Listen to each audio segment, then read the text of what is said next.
Chicagoans have activated underutilized open spaces throughout the city. Hopefully, this discussion will inspire you to take a fresh look at the public spaces in your own communities and help you determine the most effective methods for making them available for public use.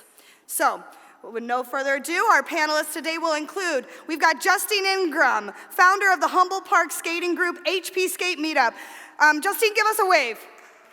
There we go, that's right, give her some love, that's right. We've got Aylen Pacheco, an architect and co-founder of Human Scale, a design-build nonprofit that focuses on placemaking in underserved neighborhoods. Give a wave to Aylen. All right, we also have Tran, an urban planner and co-founder of HAIBAYÅ, a major force behind Asia on Argyle, and the cultural and communications manager at Uptown Chamber of Commerce. Let's give a wave and a big hello. Excellent. We've got Amanda Williams, an artist who focuses on urban planning and how disinvestment impacts the lives of city residents. Hello, Amanda. Yeah, that's right.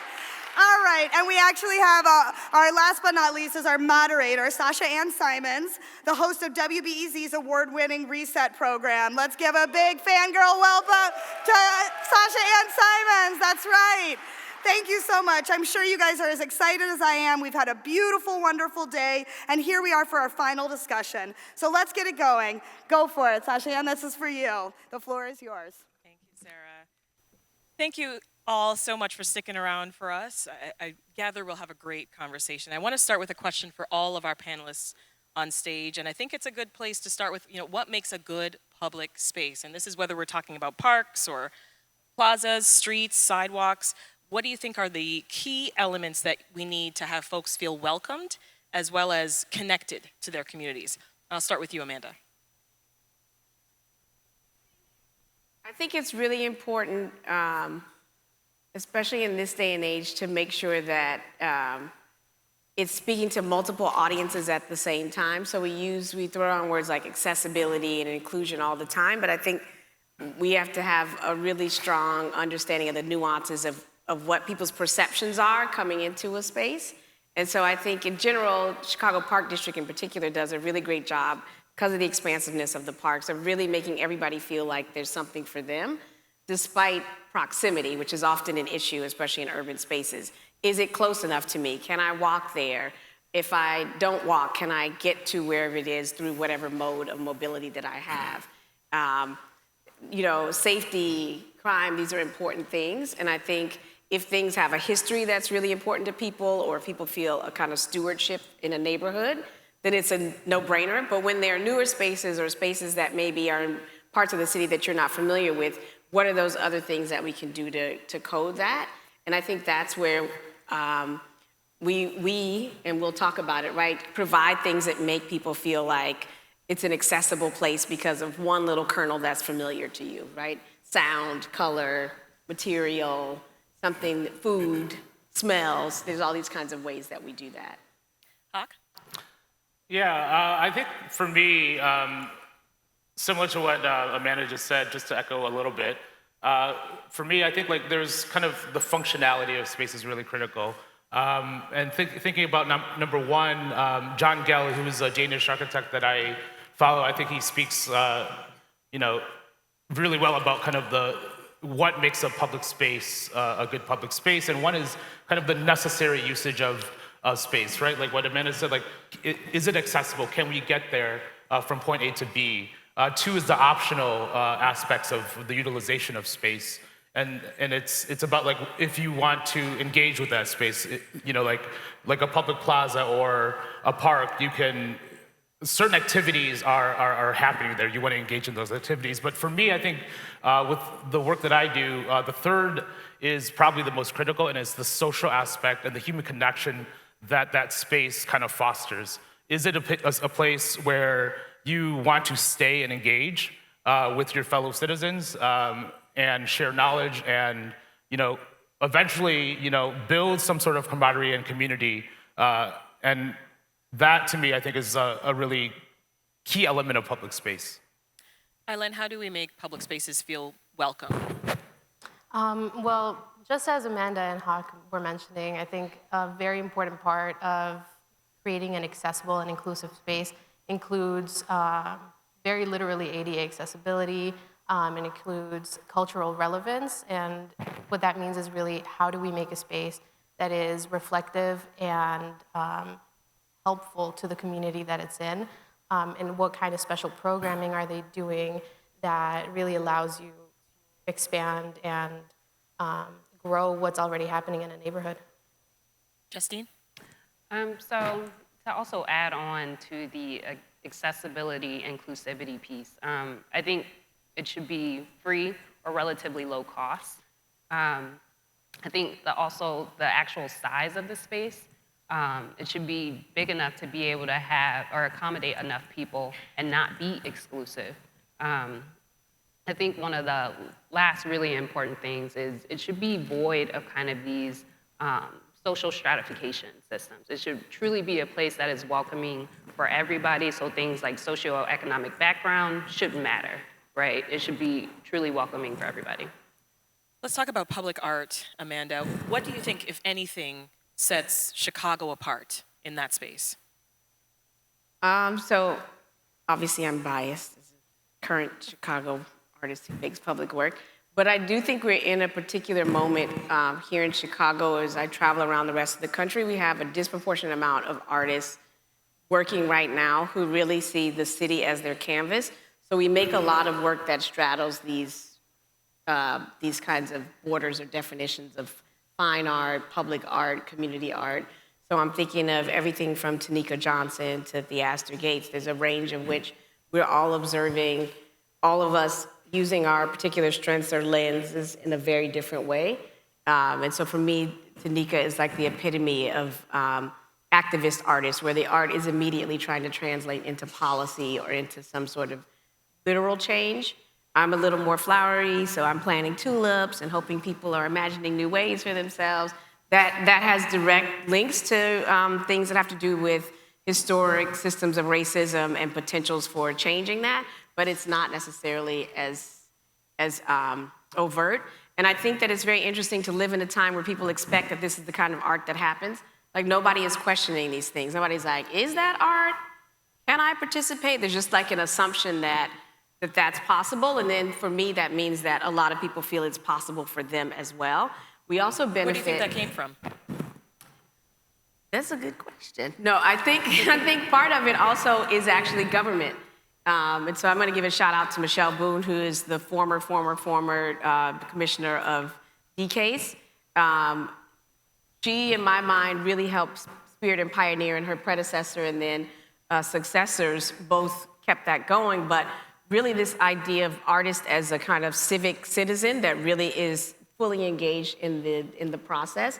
And so, you know, I hear artists in other cities that are like, how did you get funding for that? Or how'd you get the city to give you a permit for that? And not that it's easy here, it definitely still has its loopholes, but you have people that are actively engaged in an idea about art as a critical component, not just in a decorative fashion, but moving the needle on some of these issues. We oftentimes can have access to communities or build trust in communities in ways that government cannot. We have ways of, because of our backgrounds, I too am an architecture in kind of design discipline, I can speak that language and also then speak the language of the community. And so that kind of bridge and that synergy, and then that support, whether it's funding or permits or strange random things that you're gonna need to get these things done, I think are really critical. So Theaster's background in planning really paves the way for him to be able to straddle real estate and music festivals and, you know, residencies of baristas or whatever's going on at a currency exchange. And so I think that blurring really is because of a kind of strong relationship that city agencies have set up. I'll shout the Park District out again. I think that that's been critical to have these kind of synergies. And the museums are getting on board. MCA has had a program for a long time, right. Chicago Public Schools, the Art Institute, so on and so forth. So I think that that's what we're seeing. We take a little bit of it for granted, but I think it really opens the door for artists to really see the city as their canvas. Justine, if I ask you to name quick examples of inclusive and effective public or recreational spaces that are here, existing right now in Chicagoland, what would you say comes to mind? So as a skate meetup organizer, I of course am gonna shout out the skate parks and the roller rinks. Roller rinks, unfortunately, aren't as prevalent as they used to be, but they're a really unique social space and a pillar in the skate community. I think, so we organize at the Gold Dome, at the Field House in Garfield Park. I think those spaces are particularly important because they are at the heart of communities, they're a hub for resources, and they foster an array of activities. The other day I was reminded how important libraries are in our community. I needed to print something and went to my local library and found out first 10 pages are free, you can scan for free. Shout out to the Chicago Public Library. You can scan for free. Such a great resource. Yeah, you can scan for free. I actually went on ahead and opened a library card because it's been a while. I also came across a fact that library cards can affect how much funding that libraries get. So those are particular spaces that are important because when they're gone, we feel that, right? We notice them as individuals, we feel it as communities. Hawk, same question to you. And if you can also add to that, areas where you're seeing opportunities. Yeah. Still. For me, a lot of my work resides in, kind of like cultural heritage efforts and preservation of those efforts. So when posed with this question about, public space, I often think about, the vast kind of different enclaves of Chicago that retain, cultural identities. For me, like Devon Avenue is a place that I think that embodies this, right? Like when I enter this space, the life on the street, community members sitting at, the public spaces at the corners, engaging with each other is something that really is inspiring to see. Also, going down 26th Street, a little village, kind of embodies that kind of element as well. So, and I think like Argyle, of course, because I work on Argyle Street, we're kind of at straddling that we want to kind of retain and revive that kind of cultural element of the use of public space. It is, right now the first shared street. So, the sidewalks and the actual road is just kind of one platform, but I feel that the space itself could be utilized by the community in more effective ways. But those are some, and also I go to Chinatown a lot, like the square, the plaza, with the actual zodiac signs. Like I think it draws people, but it's rooted within culture and history and heritage, but it also provides a platform for people to engage. Aylen, your work, it focuses on equity and community development, which is really impressive, but I want to hear more about what that looks like in practice, right? Because we hear, as I think we started off talking about some of the buzzwords that we hear all the time, equity being one of them. So talk about how architecture can make a difference when it comes to an underserved neighborhood. Yeah, definitely. So on a personal level, I grew up in Little Village on the west side. And so growing up, I viewed my community, and it really allowed me to express my cultural identity and really dig into all of that. But as I was growing up, I also visited other communities around the neighborhood and noticed the differences in them. And so when I studied architecture, I really started to see how that physically makes a difference in people and how that can really impact someone's pride in their community, their stewardship. And at Human Scale, we primarily work on the south and west sides of the city, and we do so very explicitly because we really want to work in communities like the ones that we grew up in and make a difference through grassroots approaches and working with organizations that are really trying to grow stuff that's happening in these neighborhoods. And I think it's really important because a lot of times in the news we'll hear a lot about all the negative things that are happening in these neighborhoods, but you don't really hear about all the positive things that are happening.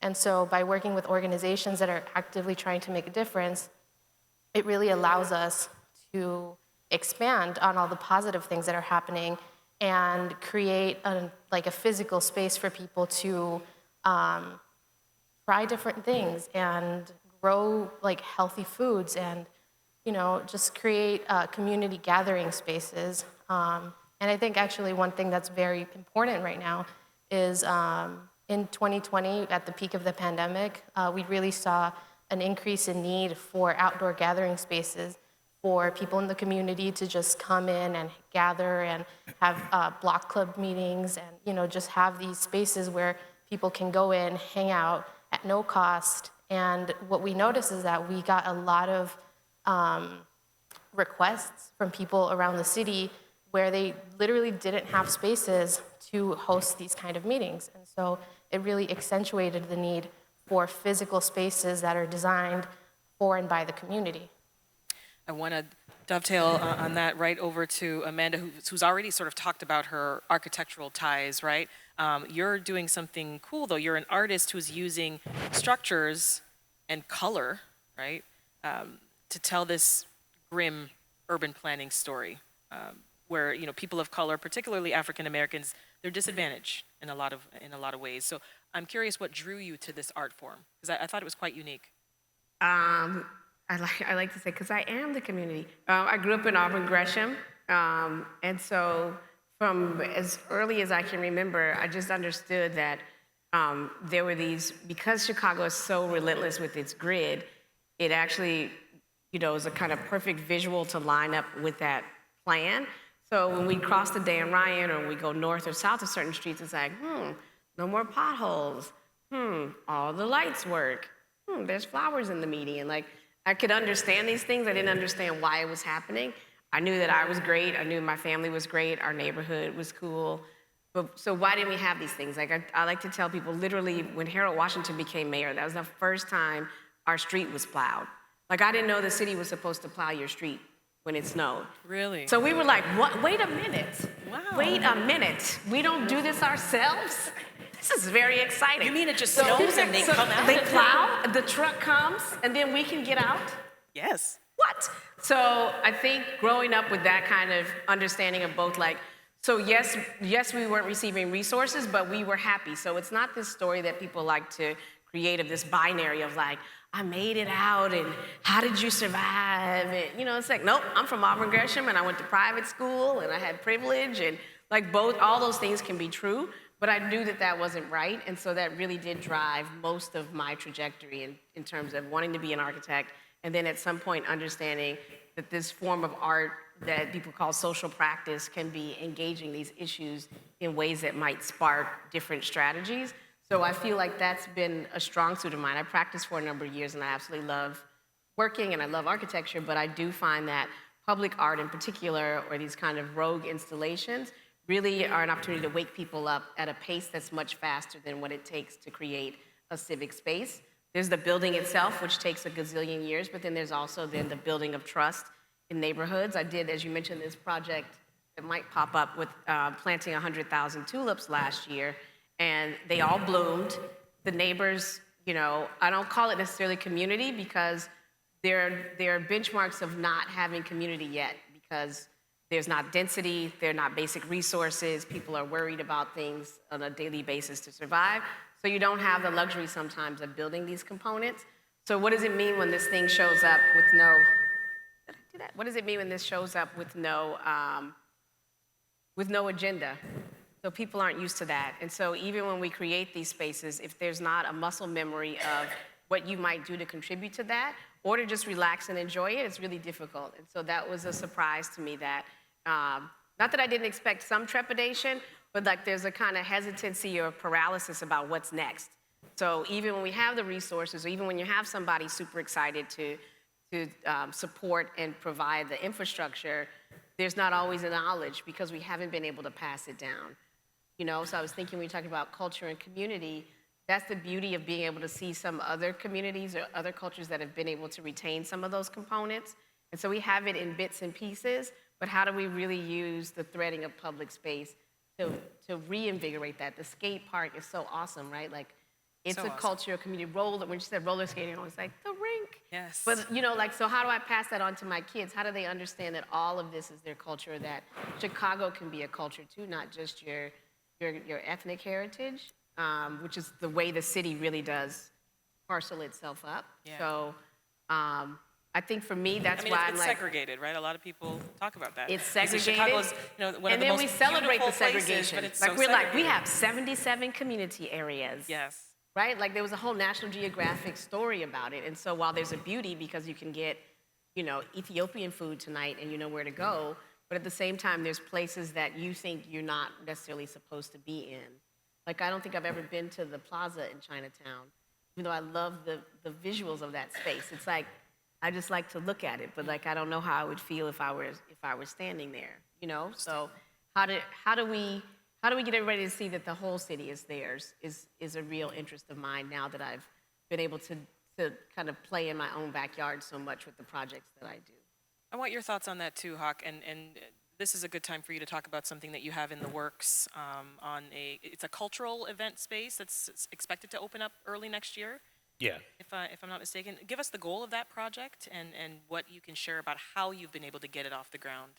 Yeah, so, my organization, Creative Businesses, HAIBAYÅ, I co-own it with my friend in the audience, Jennifer Pham, whose family actually was the first Vietnamese business owner on Argyle Street back in the late 70s. And also we partnered with legacy business owner Aylen, who's here as well. How we started HAIBAYÅ was really, being community members since childhood and being engaged as children in this community, and working in multiple capacities. We kind of saw like there's been this shift. A lot of people moved out of the neighborhood. A lot of closures of businesses. I think there was like 8 to 9 business closures through the pandemic. So the kind of that cultural identity of the area that has been known to us in the last 40 years, that our parents were the early community leaders and the people that kind of established that neighborhood, it was definitely shifting and changing in multiple ways. So we thought, like, how can we do something? And it started really organically from just a conversation, like, hey, let's have a pop-up party, right? That's how we started. We knew a business owner, we had our friends, our networks of DJs, artists, and we just put something together. And through that kind of first process, it started from 1, it emerged to 10 of these events, and we kind of just evolved over time. And like you said, DCASE, DCASE is a great resource for funding, right? So we identified that and took this type of programming onto the streets, and we felt like as a cultural quarter, like Argyle itself has a lot of businesses, but it's really restaurants and grocery stores. There wasn't really that kind of third space, creative space for second generation Asian Americans, but also it's always just eating and leaving. So what allows people to stay around? So we thought, how do we kind of create this space to do such? So it's through collaboration and partnership with HAIBAYÅ, Q Ideas, who's been there for 20 plus years. And we applied for the Chicago Recovery Grant, and luckily we received it. So we're in process now of building out that former space of the plant shop Q Ideas, and we're kind of sharing that space and continue our programming. We got a few other grants from the city, the Healing Grant, which hopefully when we open our doors next year, will house these separate programming that is not only just rooted within Southeast Asian identity and culture. A lot of our programming transcends beyond that, right? Like when you say, how do we connect with other folks within the city? And I think all of our programming, there is that root of cultural identity, but it's not only all the artists that we work with. It's pretty diverse in range. Yeah. And I think that's important too, And it's right? open to everyone. Yeah. Yeah. So I think we are in the process of opening, and that itself is a challenge, right? Like it's That's another why beast to kind notice of I didn't approach. say a date. I Yeah. didn't want to hold you to anything. March 2024. But yeah, I think the aim of it is to kind of be that kind of cultural community anchor that talks about cultural placekeeping, and also kind of incubates many entrepreneurs that could fill that vacancy down the road, and also future leaders, and future stewards of the community. Yeah. We got to hear the origin story of Humboldt Park Skate Meetup, because it's so cool. I want to hear how your group factored in some of these types of considerations that we've been talking about along the way, and the power of partnerships in getting your work off the ground too. So HP Skate Meetup was brought during the height of the pandemic. I think with it, I was trying to mirror some of the needs that I had that I wanted met. I had just moved back to Chicago. I was new to Humboldt Park, and so there was this yearning to connect with the community. But at the same time, it was on lockdown, right? So I think there was simultaneously this disconnect. I think one of the coolest things is that like I would look outside my window and I would see so many people kind of skating to and from. And I just thought that was the coolest thing. I wasn't used to that. I had skated as a kid at the rink, but that had been about 15 years ago. So needless to say, I decided I was gonna pick up a hobby with skating. And once I got good enough, I was ready to meet with some people. I was ready to connect with some people in the community. So I went towards our community Facebook group and posted, tried to see if anybody was interested. And due to the positive feedback and the fact that there wasn't an actual skate group based in Humboldt Park, I facilitated our first meetup in August of 2020.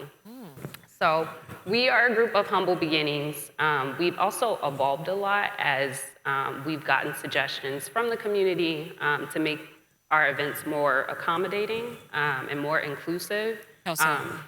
So to begin, we organize currently outdoors at the Humboldt Park soccer cages. Our first couple meetups weren't there. We kind of bounced around a bit as we tried to find this public space that was suitable for us. A few people in the meantime were actually telling me to check out the soccer cages. And so one day I actually went there, and as soon as I stepped foot there, I was like, yes.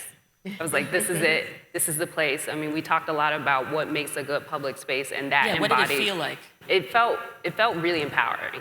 It was this huge space. It was, we talked about it being sizable enough to not have to be exclusive. If you skate, smooth surfaces are very, very important. And so it was well paved. And so I immediately knew, and then there was already a presence, like we were already getting people that were telling us like, hey, you should check this space out. So we knew that there was already kind of, people were aware of it, people knew of it, and it was centrally located in the park. I think the other thing is we are always all ages, all levels at our skate events, and so even so, we have people that communicate, their concern with coming out to a meetup, them not feeling confident enough to come out or being scared. They haven't skated ever before, or maybe, as a kid. And so last year we started collabing with local instructors and organizations to have skate lessons at our events. Oh, cool. Which was a game changer for myself as well. So you needed to brush up too. Yes, it had been 15 years. I think the other piece as well, we met with Chicago Knockouts Roller Derby based in Homewood and have collabed with them on multiple events to have free skate rentals at our events. We don't want people not having skates to be a barrier to participation. And I think one of the last things, I got to shout out Ms. Gina of Garfield Park Advisory Council. It had been in talks for us to go indoors. People really wanted us to be able to continue organizing indoors for the winter. And so we got connected with Derek Faulkner, who's the area manager at Garfield Park, and began working on an indoor series. We kicked it off for the first time in January and went through May. We will be kicking it off again this month, actually, starting the 16th. More details to come soon. But I think it's important that we did, in listening to the community, like hearing their needs, getting their suggestions, and evolving to meet those needs. Yeah. To that end, Aylen, there's this transient nature, we know, of creating and working with public spaces. Sometimes they're lost, sometimes they go away, which we've mentioned already. In some communities, they just never existed at all. So I'm curious to hear from you, what happens when we create more public spaces? Like, remind us of the benefits of that. Why are we having this conversation in the first place? Right. So I think I have personally seen two projects in specific that I can think of that basically these outdoor spaces simply just did not exist in these neighborhoods. And what happens is that people really start to recognize the need for them because For one, they need a space to just simply gather outside, or sometimes there is a specific organization that would like to cater outdoor events and just they don't have the space to do so. And so in both projects that I'm thinking about, for example, one of them is in the Aylen neighborhood in the Austin community. And so, for example, that neighborhood didn't have a outdoor park for kids outside of like maybe from like a school, but what happens is that people who live in these neighborhoods that don't have access physically have to go to another neighborhood, sometimes even having to get in a car and drive to another place in the city in order to just take their kids to a park. And so that is Sometimes transportation itself is a barrier. Exactly. Right? So cars Yeah. for folks who have cars. Right, and this neighborhood specifically, you have to cross 290 in order to go to another dear. part of your own community. And so that on its own is a very difficult thing for people who are living there. And so by creating these spaces, not only are you just creating safe spaces for people to gather, but it allows for neighbors to know one another, to have intergenerational relationships with one another, and just to create community, you know. And I think at the peak of the pandemic, I think a lot of people really recognized the need for that, because if you wanted to go outside and just hang out and eat and have a good time with your neighbors or friends, like you just didn't have that space unless you had a backyard. And in the density of Chicago, that alone is already an issue. And yeah, I mean, I think that that is a huge issue.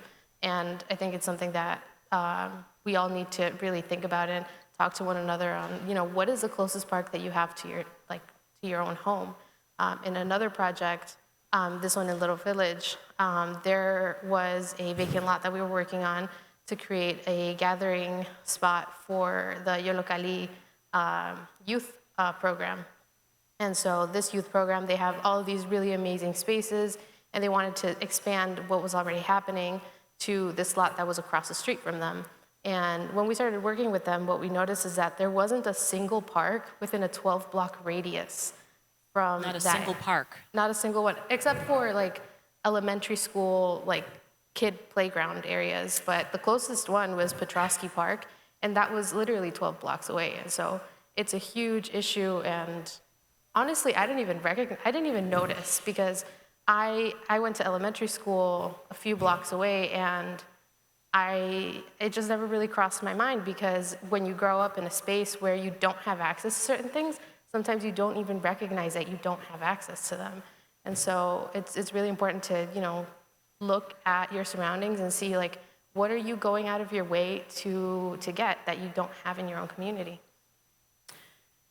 I want to be mindful of the fact that we'll turn things over to the folks who are watching us in just a few minutes. But while I have you here, I mean, we have a lot of eyes and ears right now. And so if there's an idea brewing inside some folks in this room right now, or among their neighbors, right? They're talking, the group chats are going. What tips or encouragement can you all provide that you think can maybe help their ideas come to fruition? Or the challenges that you maybe want to let them know that they should anticipate, things to keep in mind? I'll start with you, Amanda. It's like one of these impossibilities. You have to think of like the most impossible thing, like whatever you think, like multiply it. And then at the same time, you have to be realistic with what your capacity is going to be. So dream big. Dream big and go, what is our, we have some model here, like go big, go home. Right? But at the same time, be okay with failure. I think because we're talking about oftentimes neighborhoods or instances where people have been under-resourced or ignored, that we want to get it perfect. And I think if we see time on a kind of longer spectrum, then it helps. So I think if you come up with something completely preposterous and then you stick with it, I think a pitfall is oftentimes maybe being naive about what the reaction is going to be. So if it is neighbors, that's better than if it's like two people who, you know, dream up something and haven't really thought about what the reaction might be or what the immediate needs of an area might be. And so make sure you have a sensitivity to like what those what those concerns might be. And then also know who your assets are. So people often think they don't have something. I have small kids, and I love to tell them, $0 is $1 million. Like, either way, you're not gonna get it done. So just assume you have $1 million, and somehow the resources you need often come back to you. So do you have somebody that can talk about permits? Or do you have somebody that's really good at laying stuff out? Do you have somebody that's really great at getting all the neighbors on the block to behave themselves? Like, all of those are critical assets to things that you need. And if you know you don't have that skill set, then seek it out. It's just as important as whatever the idea is. So I constantly find that because I have a huge network and I tend to be somebody that understands people's superpowers, that I have all of that at my beck and call. And so that makes a lot of the projects feasible when they seem completely like 100,000 tulips. How are we gonna do this? And everybody's like, I can garden. I've got tools. We'll bring a mower, right? Like, Yeah. so you just have to, and the crazier the idea, oftentimes the more people wanna help. So we saw a lot of that during the pandemic. I keep thinking about the Love refrigerators. So I was like, well, who is gonna leave food? Who is gonna eat that food? And it was like, oh, let's bake some cookies, right? Like, by the third week, we were like adding to the refrigerator. And the first day, you're like, why would you get in a stranger's car and let them drive you somewhere? Like, who would do that, right? We have a whole industry, right? So think of it in that way, and then just keep going. Don't be discouraged by these little hiccups, and use the city. I know we're here for the first Civic Day. Like, the city does have a lot of resources. There are a lot of hiccups, and it's annoying, and red tape, and vendor forms, and blah, blah, blah. But, like, use the city. Demand that they be your partner, you know, in these efforts. Those are great tips. Hawk. Yeah, I think, you know, I found myself in many moments where I'm like, how do I do this, right? Like we've all been there, I think. And it starts with, like, I think the most important thing is really, it's like, if you have that idea and you have that kind of passion to pursue that idea, what Amanda said, I think what's really, really important is like connecting with other individuals who either share that same passion or value and who have the resources and skill to help you. Because I don't think, like, you know, we often can do things alone. I think it takes, you know, as a village to accomplish something, or a village to raise a child. It's really going out to your community, meeting your neighbors, and having these dialogues and connecting with them. And I think that's how I started. And also another thing is you know, I think oftentimes we have this idea of like imposter syndrome, like we can't do it.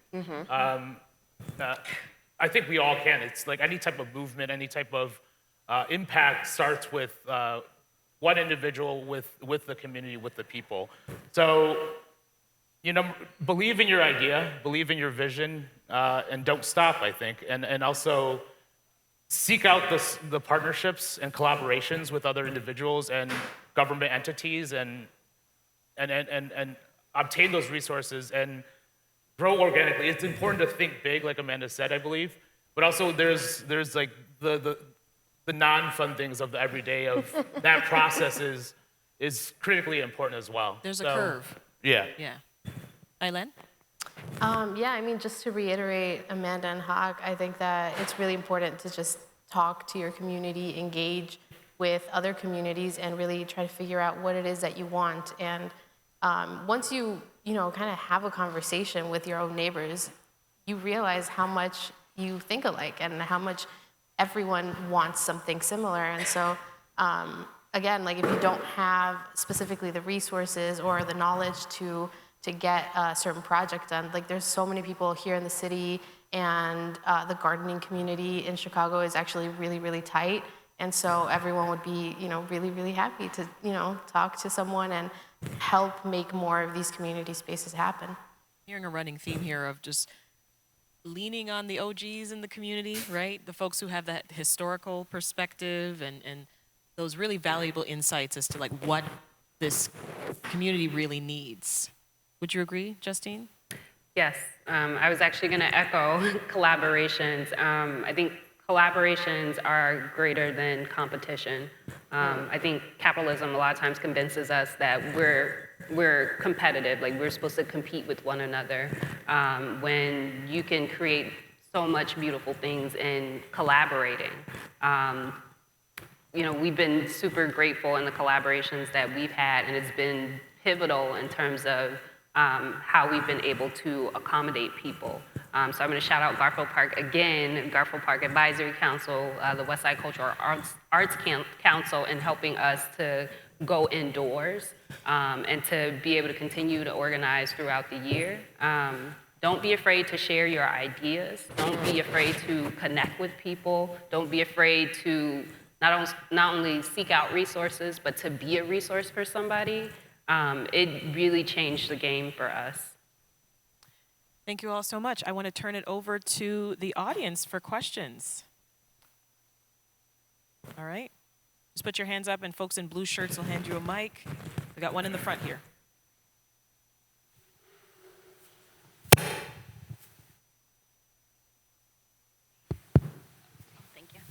Thank you. I was wondering, when activating public spaces in areas that are deemed dangerous, what can the community do to remove stigma around just fear of being outside? Sorry, we're having trouble hearing you. You said... So when activating public spaces, what can the community do to remove stigma around violence and danger in the neighborhood? Stigma and violence in the neighborhood. So the question is, how do you activate spaces where there's a stigma or a reality of violence in that area or that neighborhood? Okay. So I think this is when you have two avenues in my mind. I'm thinking of two things at the same time. One is you could address the danger head on in the creativity of what it is you actually want to do.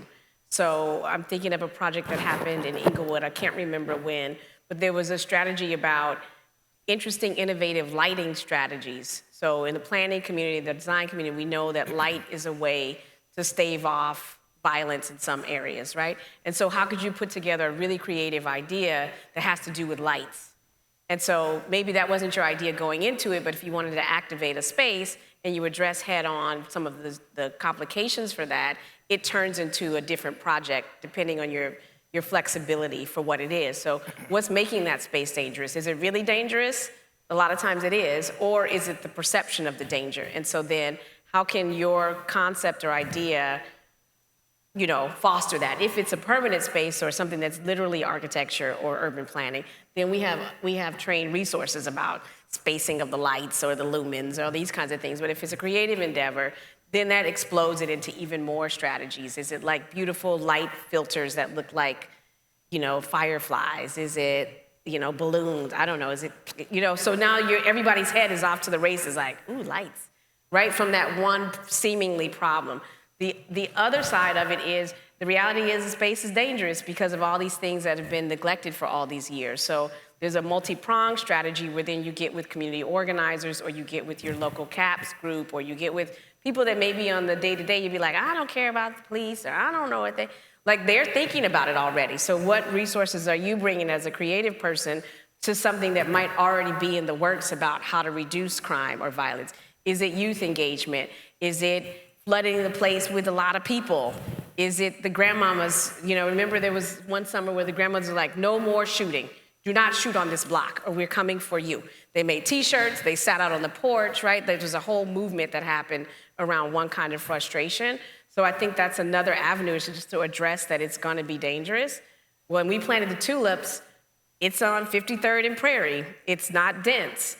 We had some big celebration. Everybody was so proud of themselves. The news came, we took pictures. And then there's a kind of, I'm not gonna get it right because I don't know guns, but there's something that was added to guns this summer. So there was a certain kind of, I think it's called a trigger or a shooter or something, like something that was added that makes bullets come out in rapid fire. So a teenager, oblivious to us having this event, was testing this gun out in the alley. So he lights up the alley with this, not shooting at anybody, testing his gun. And so all these people were so disheartened because they thought these tulips really were gonna do something. And it's like, he didn't even see us. He did not even notice that this was going on. He was invested in what he's about to do. And that's the reality of the neighborhood. So the tulips have an impact on somebody that's experiencing that for maybe a future kind of impact. But what about right now? So in that moment, we can try to love on him, we can call the police, we can run, right? So those are also things that you can use as source material the next time you're planning something to really think about how you address these issues. But the reality is a lot of these spaces are dangerous. That's just that's what's happened when you don't invest in things, you know? So that would be my two kind of anecdotes about strategies for thinking about spaces that aren't neutral, you know, and you can make your kind of blank canvas painting on. That's a great question. Thank you. Gentleman in the red shirt, his hand up here.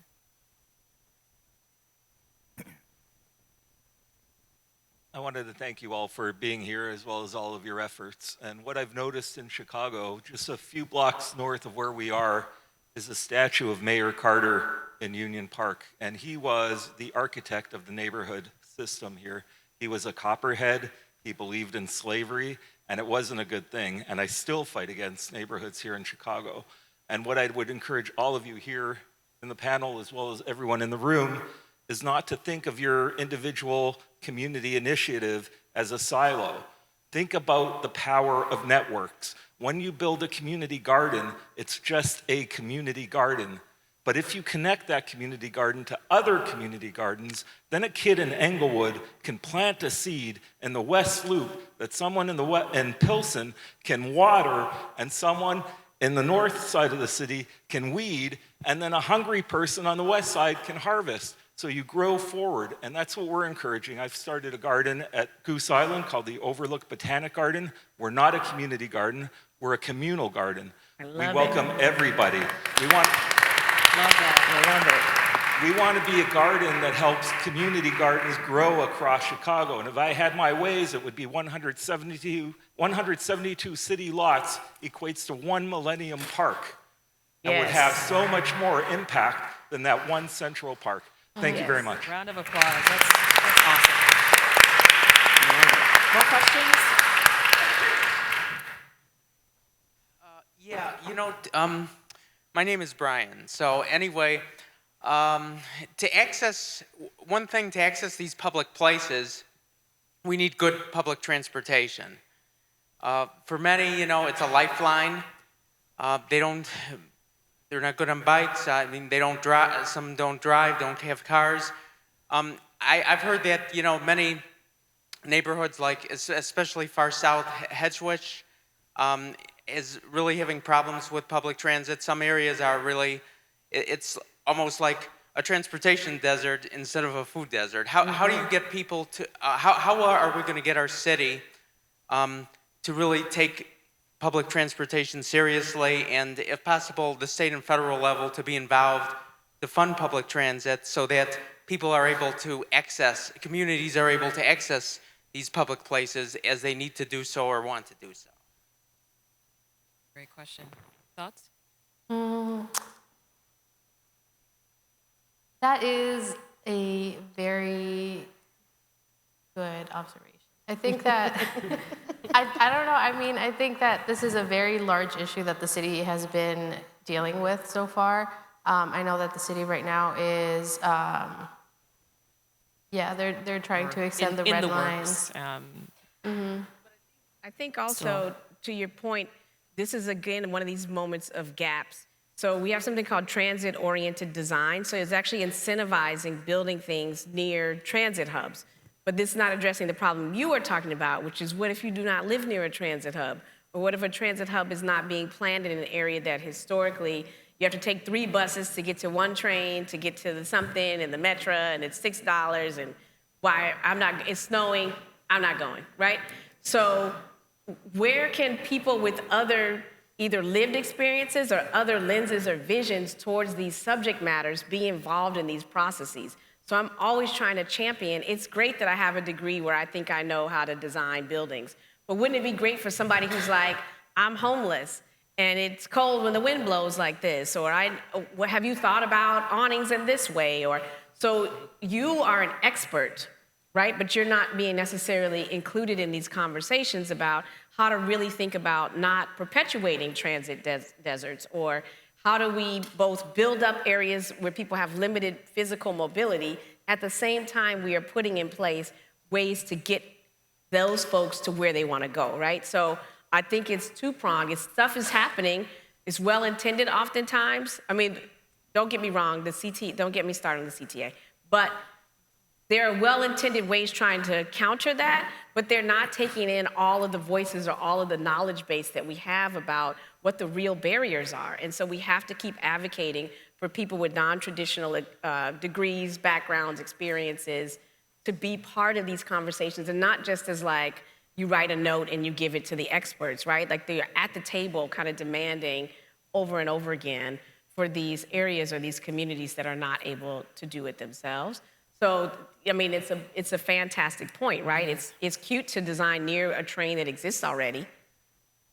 What do you do if you're not near the train? What about the rest of us? Right? Yeah. So that's, hopefully whoever is listening from these entities will factor that into the way that they're thinking about their strategies. Got time for another question?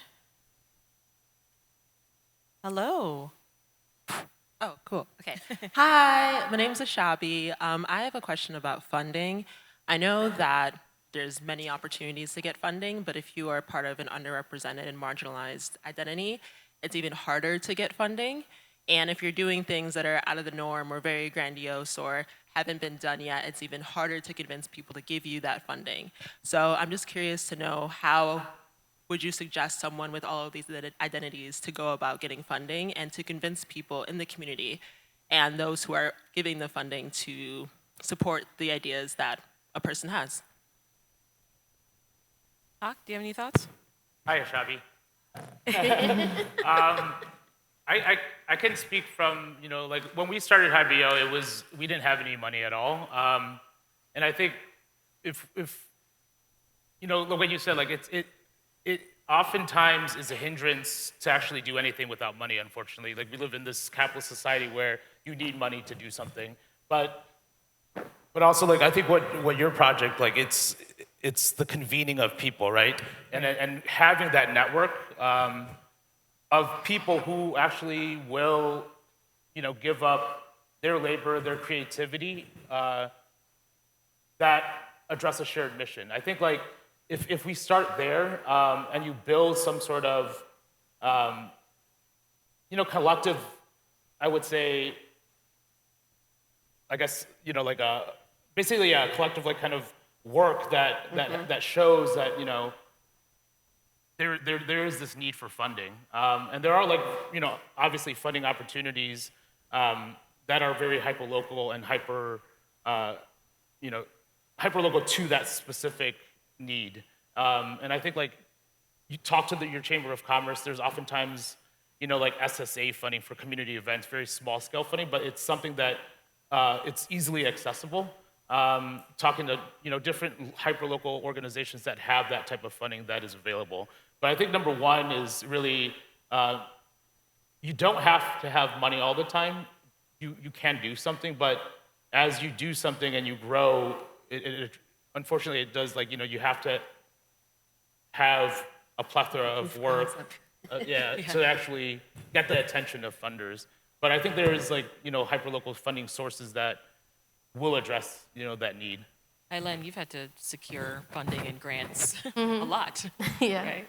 Yeah, so I think funding in our work is probably one of the most difficult things to deal with during a project. And the reality is that because of the size of the projects, you don't have private funders. A lot of the times the communities that you're working in and the organizations that you work with don't have the funding to fund a full development. And the reality is that development is very expensive. Both design and construction are very expensive. And so how do we engage with communities that just simply don't have the resources at that time? And so we've worked with communities in different ways over the years. One example is we do pro bono services. So for organizations that have an idea and they want to get things done but don't have the drawings or all that initial things that you need to even submit for a grant, like we help get that stuff done initially, and that way if they get the grant, then that's great, we can continue working with them. In other instances, we've fully funded projects ourselves. We have one project in specific where over the course of 3 years, we funded a pergola, some ADA accessible planter beds, some seating, it has a meandering pathway, and an outdoor gallery space. And so that one was able to happen because of corporate sponsorships. And during the Sometimes process, it's like that. You got to put your own dollars in. Yep, exactly. And it's because we really believe in these spaces. And so you have corporate sponsorships where you collaborate with contractors or get donations for materials and sweat labor from the community. You know, if the community really wants something to happen, we've had instances where people come every single weekend to help put these physical benches or structures. Like we work as a team to get this thing done because we really want it to happen. And so those are just a few options, but there's definitely a lot of grants, both private and by the city, that you can apply for. Yeah. But I think that there definitely need to be more, and you know, we all need money. Well, I wanted we've got just over a minute. I wanted to see if we could squeeze in one quick question, if there was one. Want to be mindful. See one hand in the back. And while we get a mic to that person, did you want to squeeze in a thought? I want to squeeze it in. All the things you named as disadvantages are actually advantages, because you know how to do things that other people that historically have unearned power don't know how to do. I can talk to you just now, didn't I? Right? So everything you have is an asset to find 50 people that can do the things that you aren't able to do because they don't know how to do that stuff. So you know 10 people that have $1 million, I promise you. And all you got to do is be super hyped about what you want to do and have that $1 million funneled to you if you think you want to go this capitalist route. If you want to go non-capitalist route, all the grandmamas can tell you how to get whatever it is you want to get done right now. You might not agree with all of it, but you have a community of experts, right? So strategize and be super excited, because how many people are going home thinking about lights tonight? I made that up on this stage. You see? You got to come with, like, I got the best idea ever, right? And then you get all those people to be your disciples, to go out and get the things you don't have. But we can talk, I'm on you now, so we're going to talk after this. Yeah, now y'all have to meet up. Yeah, we're in the hallway. Okay, so I'm being bad. I'm going to squeeze in that last question that I promised. Oh, there you are. Hey. Hi, thank you so much. First of all, thank you for being here, and congratulations on all the wonderful things that you're accomplishing in the city. I feel like my question sort of draws everything together, especially this last one. There are a lot of resources. There are so many success stories in our city, and also a couple maybe not so successful stories. My question is there a space that exists, and I don't know if it would be like collaborative or mentor-oriented, where maybe some young up-and-coming people with big ideas can actually get into contact with folks like you who have kind of been through it and seen some things and done some things, but also know what works. Is there something like that that exists, or is there a need for it even? Thank you. There is this organization called the Food Navigator that is trying to combine all these resources into one, and I'm not really sure where they're at in their process. I think there might be like a website or an app, but their idea is to combine not only like gardening techniques and specifically like things that work here in Chicago, and organizations that you can be a part of or that you can contact for community spaces like that. And I encourage you to look these folks up. Their contact information's online, and they'll answer your burning questions. Thank you all so much for your patience and for listening and sticking with us. Yes, thank you to this wonderful panel.